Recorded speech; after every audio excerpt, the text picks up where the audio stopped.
Hello everyone. तो आज हम पढ़ेंगे ग्रेजुलेशन एंड इट्स टाइप। ये वीडियो भी हमारे 2 पार्ट्स में बनेगी। इसमें हम majorly all types of gastrulations को पढ़ लेंगे with the help of examples and tricks. Okay, so let's get ahead. If you haven't subscribe my channel, please go ahead subscribe my channel and please hit the like button too. Thank you. Basically हमको पता है कि zygote जो होता है वो from the fertilisation of male and female gamete बनता है। करेक्ट, जाइगोट बनेगा that is having the pair of chromosomes, right?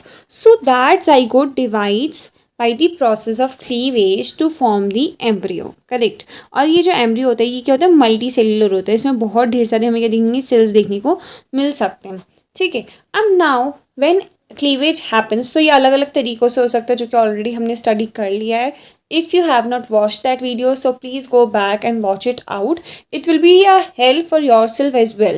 Okay, going ahead. Now, what will happen is कि this embryo, when has become multicellular from the single cell या फिर से unicellular zygote. So what actually happens? It rearranges itself.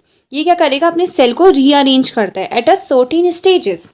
So it's not necessary कि से किसी में जो होता है वो 16 सेल स्टेज में अरेंजमेंट शुरू हो जाता है, तो किसी में 64 सेल में, सो किसी में 128 में भी। So it differs obviously, but what happens is कि आपका क्लीवेज के बाद जो मल्टी सेलुलर एम्ब्रियो बन चुका है, इट विल रीअरेंज इटसेल्फ। क्या करेगा, वो अपने आप को रीअरेंज करेगा।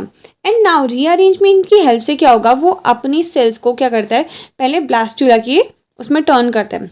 ठीक है, अब ब्लास्टुला क्या है, ब्लास्टुला जो होता है दैट इज कि वो एक हॉलो बॉल टाइप का होता है, हॉलो बॉल लाइक स्ट्रक्चर होता है जो कि आपके सेल से बना। उसकी जो लेयर्स हैं, बाहर की जो बॉल का वॉल है, it is made by the cell. ठीक है, now what is actually happening, like say this is the blastula, so its outer covering is made up of the cell. ठीक है, जो कि क्लीवेज से फॉर्म हुए थे। And it will have a coelom, मतलब से यहाँ पे जो है उसमें क्या होगा, कैविटी प्रेजेंट होगी जिसमें आपका लिक्विड फिल्ड होता है। So it is said to be as blastocoel. What it will be said to be as blastocoel. ठीक है, now rest of the part may have the, जैसे कि से यहाँ पे जो रेस्ट ऑफ द पार्ट है, इधर पे आपके कुछ सेल्स प्रेजेंट होते हैं जिसे हम कहते हैं इनर सेल मास, जो कि लेटर ऑन आपका क्या करेंगे, एक जो ऑर्गेनिज्म है उसकी फॉर्मेशन करने में हेल्प करेंगे। ठीक है, so what we have seen is कि this is blastula, it is having a coelom and it is also having inner cell mass which is suppose to make the whole new organism. Okay, now what is next. अब जैसे ही आपका blastula बन गया, तो इसके बाद क्या करते हैं, आपके सेल दोबारा से रीअरेंज करते हैं। And this process is said to be as the gastrulation. इस प्रोसेस को हम क्या कहते हैं, ग्रेस्टुलेशन कहते हैं। ठीक है, सो दैट इज ब्लास्टुला से जब आपका रीअरेंजमेंट हो रहा है सेल का, तो उसे हम क्या कह रहे हैं, ग्रेस्टुलेशन कह रहे हैं। ठीक है, नाउ गोइंग अहेड एंड इसे अच्छे से सम अप करते हुए समझते हैं, that is this cells of blastula, जो ब्लास्टुला के सेल्स हैं, they are going to rearrange them cells. उसके सेल्स इस तरीके से अपने आप को रीअरेंज करेंगे कि आपकी 3 जर्म लेयर्स फॉर्म होंगी। ठीक है, and each germ layer that is ectoderm, mesoderm and endoderm, you must have heard of it. So each germ layer is suppose to make a specific organ, right? So that is the blastula is blastula cell is supposed to rearrange themselves in certain manner ताकि आपकी multi layer body plan जो है उसका organisation start हो सके। ठीक है, so now see during gastrulation cells of blastula, we have already came to know what is actually blastula. Okay, so that is cells of blastula are given new position. उन्हें क्या दी जाती है, नई positions provide कराई जाती हैं। वो भी कौन सी प्रोसेस से, दैट इज ग्रेस्टुलेशन से। दैट इज ग्रेस्टुलेशन से हम सेल्स ऑफ ब्लास्टुला को न्यू पोजीशन प्रोवाइड कराएंगे एंड न्यू नेबर्स प्रोवाइड कराएंगे, जो कि आपस में इंटरेक्शन करके एक नए ऑर्गेनिज्म की फॉर्मेशन करेंगे। एक multi layered body plan of organization is formed by the help of gastrulation process. Okay, so now we have came to understand कि ग्रेस्टुलेशन में क्या हो रहा है, जो ब्लास्टुला के सेल्स हैं, they rearrange themselves again to form the 3 layered cell, that is 3 germ layers बने। एंड उसके बाद क्या है आपका नेक्स्ट, वहाँ से आपके न्यू जो ऑर्गेनिज्म है उसकी फॉर्मेशन स्टार्ट हो जाती है। ओके, नाउ गोइंग अहेड, तो इसमें क्या होता है, जो 3 जर्म लेयर्स हैं, those are ectoderm, mesoderm and endoderm. ठीक, जो आपकी एक्टोडर्म होती है that is the outer most layer. Ectoderm क्या होती है, आउटर मोस्ट लेयर होती है and it form simply the skin as well as the nervous system, ठीक है। इसका काम क्या होता है, ये स्किन बनाती है और नर्वस सिस्टम बनाने का काम करती है, दैट इज एक्टोडर्म, जो कि बाहर से होगी, से दिस तरीके से जो बाहर से लेयर होगी, इट इज गोइंग टू और say it is suppose to form the skin and say the nervous system, ठीक है। नेक्स्ट कम्स अप जो हमारी मीजोडर्म होगी, जो इसके अंदर का पार्ट होगा, ठीक है। एंड जो सबसे इंटरनल होगी दैट विल बी एंडोडर्म, ठीक है। जो सबसे अंदर होगी वो क्या होगी, एंडोडर्म होगी। So this is endoderm, this is mesoderm, this centre बीच वाली, and last one that is सबसे बाहर वाली क्या है, एक्टोडर्म है। Okay, going ahead, like we have already came to know that ectoderm forms the nervous system and the skin, ठीक है। mesoderm forms the internal organs, say the heart, blood, kidney, gonads, etc, ठीक है। तो mesoderm क्या करती है, precisely organ formation का काम कर रही होती है। Bones, muscles, connective tissue, these all are form by the mesodermal layer which is in the middle part of the gastrulation या फिर ग्रेस्टुला, ठीक है। Next comes up is our endoderm. So endoderm जो होती है वो आपके जो internal organs made by the mesoderm है उसकी एपिथेलियम बनाती है, ठीक है। So say that epithelium of digestive tissue or see the associated organs are made up by the endoderm, ठीक है।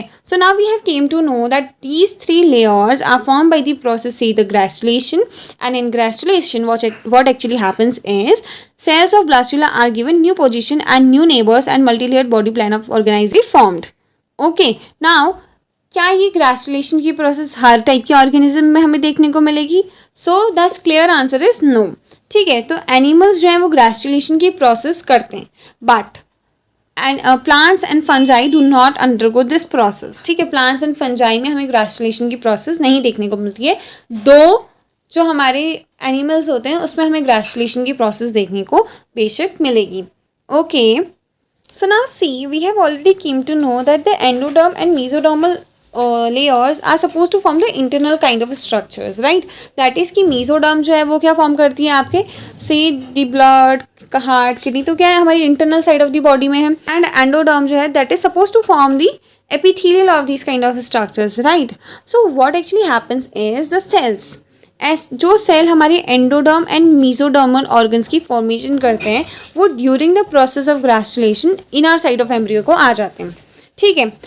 सो दैट इज कि हमने इसमें ऑलरेडी दिखा रखा है what kind of organs are made by the endoderm and mesodermal layers, that is epithelium of digestive tube and associated organs are made by the endoderm, and mesoderm से जो blood, kidney, gonads, bones, muscles and connective tissues are simply formed by it. Okay, so now going ahead, that is while which will form the skin and nervous system spread over system is said to be as the epidermis or say the ectoderm. Okay, so what actually happens is कि जो epidermis है या फिर बोला जाए जो हमारी ectodermal layer है जो कि हमारे ग्रेस्टुलेशन की प्रोसेस में आउटर साइड में आएगी, it is suppose to form the skin and nervous system and it will be outside, मतलब आउटर साइड ऑफ एम्ब्रियो में जो है हमें ये वाले सेल्स हमें देखने को मिलेंगे, ठीक है। वेयर जो इनसाइड में हमारे सेल्स प्रेजेंट होंगे they will form the mesodermal organs and say the endodermal organs, ठीक है। and we have already came to know what are those endodermal and mesodermal organs. All right, now going ahead with the types of granulation. तो granulation जो process है उसके हमें 5 major types देखने को मिल सकते हैं, दैट इज कि 5 टाइप्स में हमें granulation की प्रोसेस होते हुए देख सकते हैं, जिसको हम याद रख सकते हैं डाई से, ठीक है। दैट इज डाई वर्ड हमने सुना ही होगा, DIE, है ना। सो डाई वर्ड से जो है हम इस ग्रेस्टुलेशन टर्म के 5 टाइप्स को इजीली याद रख सकते हैं, ठीक है। So that is D stands here for the delamitation process, ठीक है। And then comes up the I का क्यूब।